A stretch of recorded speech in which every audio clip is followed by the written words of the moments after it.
I woke in the night, my mouth foul and my eyes sore from crying. Clutched tightly in my hand was the stem of my glass, and the side of the bed that Matt usually slept on was damp and stained from the wine that had spilled. The air was full of the smell of stale alcohol, and as I breathed in the fumes, my stomach churned and I had to make a mad dash to the bathroom.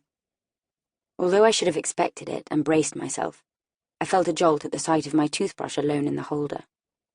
I kept my eyes firmly on the basin as I brushed my teeth and cleansed my face, deliberately avoiding the gaps where his shaving things used to be, the empty hook where his dressing gown had hung, the space where his shampoo and shower gel usually stood in the shower cubicle.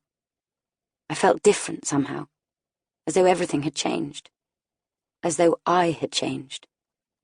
My head was full and my eyes were swollen from crying, but it was more than that. All my muscles ached and my chest was sore and tight. I felt as though I was ill, as though I had flu. I stood at the top of the stairs about to go down to fetch a glass of water, but stopped as I saw the gaps where the photos had been in the hallway. Unable to face going downstairs and confronting it all again, I turned back to my bed. It was hours before I could speak to Katie. She was the only person I could trust with this. We'd known each other since we were 5 and had sat next to each other at school. We'd stuck together through so much since then. I knew she wouldn't judge me or ask me what I'd done wrong.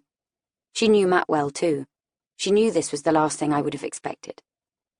I knew it was early for Katie to be awake at the weekend, but still I sent her a text. I need to talk to you. Are you up yet? While I waited for a reply, I checked Facebook. My stomach fell when I thought Matt had blocked me, but as I searched for his name and saw he wasn't there, I realized he must have deactivated his account. Why would he do that? I looked for the messages we'd exchanged, but the entire conversation had gone. How had that happened? And my folders of photos of us had vanished too.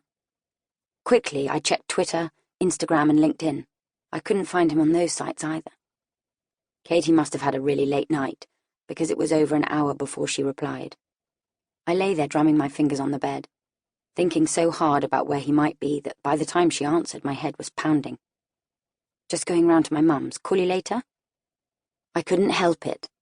At the thought of coping with this on my own, I started to cry again. Please, Katie, Matt has left me. Can you come round? There was a long pause. I imagined her face, stunned at the news. We'd been together for 4 years after all. At last she replied, He's gone. Okay, give me half an hour. I lay curled up in the darkened room, unable to find the energy to even draw back the curtains. Even though I brushed my teeth, I could still taste the wine from the night before at the back of my throat, smell it in the quilt and pillows. It smelled disgusting, like I'd lost control of myself. I couldn't bear Katie to see me like that. By the time she arrived, I'd showered and changed the bedding. The windows were open and the curtains drawn, but despite brushing my teeth again, my mouth was still nasty. What's happened? She said as soon as I opened the door. Instantly, my eyes filled with tears and I brushed them away. I came home from work last night and he'd gone, taken everything with him. Everything? I nodded. Must have taken him hours. Oh, Hannah, she said, and put her arms around me. I clung to her for a minute.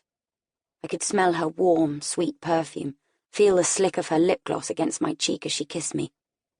Come on, tell me all about it. We sat in the kitchen with the French doors open, and the fresh spring air wafting in. I made us some tea, but I felt sick at the thought of eating anything. I sat facing the glossy white kitchen units. From here, everything looked normal, as though he'd never left. Katie stared around the room as if she might see something I'd missed.